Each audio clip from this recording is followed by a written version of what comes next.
Squid Game Season 3 might have wrapped up the blood-soaked Netflix saga with Gi-hun's heartbreaking final moments, but it also left fans reeling from a deeper, hidden truth that was literally staring them in the face the whole time.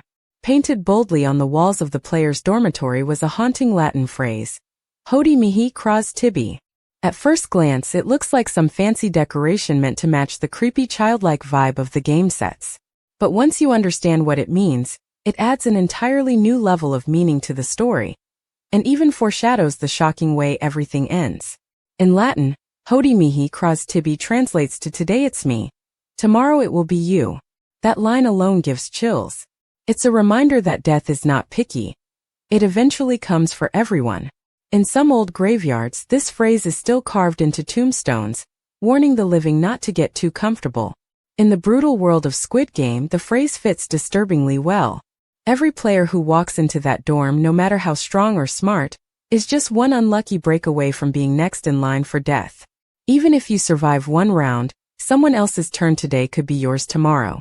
Throughout all 3 seasons, Squid Game has constantly tackled dark and uncomfortable truths about the human condition, especially under extreme pressure from poverty, capitalism, and survival. Season 3 pushes these themes even further than before. It shows just how broken people become when they're forced to fight for money. The deadly games are always wrapped in bright, colorful sets that look like toys from a kindergarten. But that contrast makes the violence inside feel even more disturbing. It's like watching a cartoon that turns into a horror movie.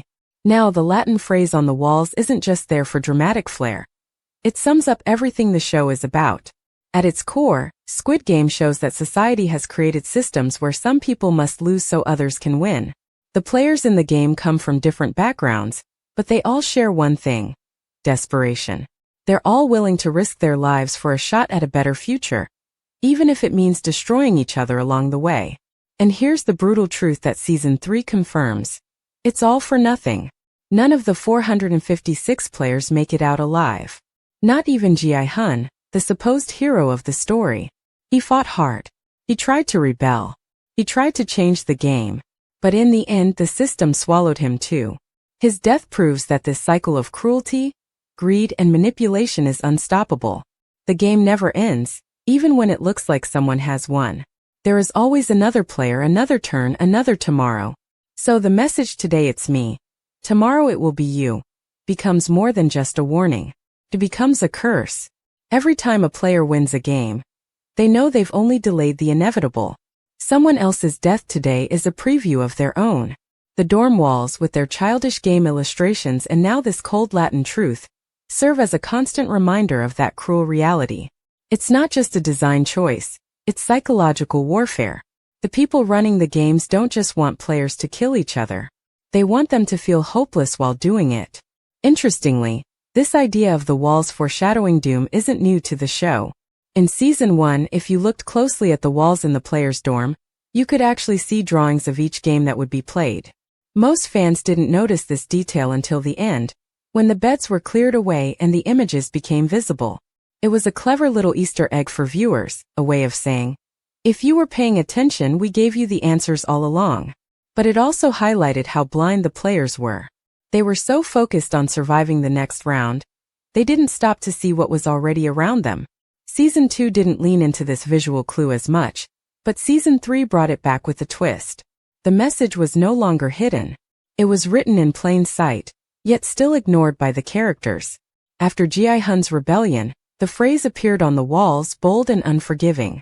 The showrunners knew exactly what they were doing. This wasn't just a nod to the audience. It was a chilling prophecy. And the scary thing is, even though we as viewers understand what the phrase means, we're still drawn in. That's part of Squid Game's genius. It makes us complicit. We watch people suffer and die, and we call it entertainment. The games may be fictional, but the emotions and desperation are all too real. Hodie Mihi Cras Tibi doesn't just apply to the players, it applies to all of us. We could be one financial emergency away from the kind of despair that leads someone to enter a deadly game. The line between safety and danger is thinner than we think. Another thing to consider is how the show uses this phrase to justify the cruelty of the games. Characters like the front man or Oil Nam, who orchestrated the games in earlier seasons, always had a way of brushing off guilt. Their logic? Everyone dies eventually. The poor die earlier. At least the games give them a chance to go out fighting for something. Twisted logic, sure, but that's how they sleep at night. And now, with this phrase on the walls, it feels like the show is hammering that point home. The people in charge see death as inevitable. They're just turning it into sport. But that's exactly what makes Season 3's ending so devastating. Gi-hun was supposed to be different. He was the spark of hope, the one player who saw the system for what it was and tried to break it. He even turned down the money once, choosing morality over greed. But in the end, his fate was the same as everyone else's. The message on the wall didn't lie. Today it's me, tomorrow it will be you. It was true for every single person who ever entered that room, including Gi-hun. Even he couldn't escape the cycle. Looking back, it's actually impressive how subtly the show warned us from the beginning. That Latin phrase was the final clue. The ultimate spoiler hidden in plain sight. Viewers who picked up on it early might have sensed that this season wasn't going to end with a victory. There would be no winners. Only death. So what does all this mean for the legacy of Squid Game? It means the show has come full circle. It began with people risking their lives for cash, and ended by proving that money doesn't save anyone. The walls of the dorms were always telling the truth. We just didn't know how to read them until it was too late. The dorm artwork that once seemed playful is now forever tainted. It's part of the show's genius and its cruelty. The visuals make the death seem more surreal, more detached. But underneath all the color and childhood nostalgia lies a message of total despair. That's what makes Squid Game unforgettable. It doesn't just shock you with gore. It haunts you with the truth.